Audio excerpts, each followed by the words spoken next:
নমস্কার, বাংলা চালচিত্রে আপনাদের স্বাগত। আজকে আমি এসেছি একটা গ্রাম বাংলাতে। এখানে আজকে কোনো বিশেষ গাছ নয়, একসাথে অনেক সবজি দেখাবো।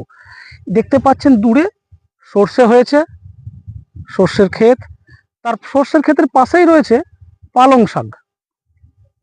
পালং শাকের পাশেই হয়েছে ধনেপাতা। ধনেপাতার গন্ধ শীতকালে সবাই আমরা ভীষণ পছন্দ করি। ধনেপাতার পাশেই দেখতে পাচ্ছি মটরশুঁটির ক্ষেত। মটরশুঁটিও আমাদের শীতকালে ভীষণ উপাদেয়, সবাই পছন্দ করি।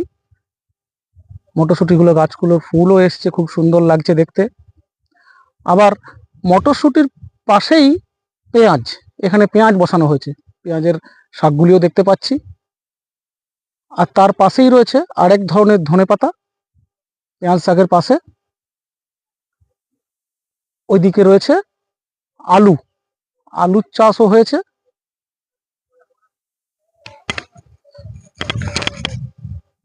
আলুর পাশে এইখানে কফি গাছও লাগানো হয়েছে। এখানে মূলও রয়েছে। অর্থাৎ এখানে এসে মন ভরে গেল। একসাথে অনেক ফসল দেখতে পেলাম, আলু, সর্ষে, পালং শাক, ধনেপাতা, মটরশুঁটি, পেঁয়াজ, ফুলকপি, মূলো, ওইদিকে বাঁধাকপিও দেখে এলাম। অর্থাৎ যারা আমাদের জীবন, সবাই তো ভীষণ ব্যস্ত, সবাই স্ট্রেসে থাকি, তারা একবার চেষ্টা করবেন এই শীতকালের সময়টা অন্তত কাছাকাছি কোনো মাঠ, সেটা গ্রাম বাংলার পূর্ব বর্ধমান হতে পারে, সেটা বাঁকুড়া হতে পারে, যে যার জেলার কাছাকাছি বীরভূম হতে পারে, দেখবেন এই ধরনের চাষিরা সব ধরনের সবজি ফলান। তারা এসে দেখবেন, ভালো লাগবে, মন ভালো লাগবে, হয়তো মনের চাপ কিছুটা কমবে। ধন্যবাদ।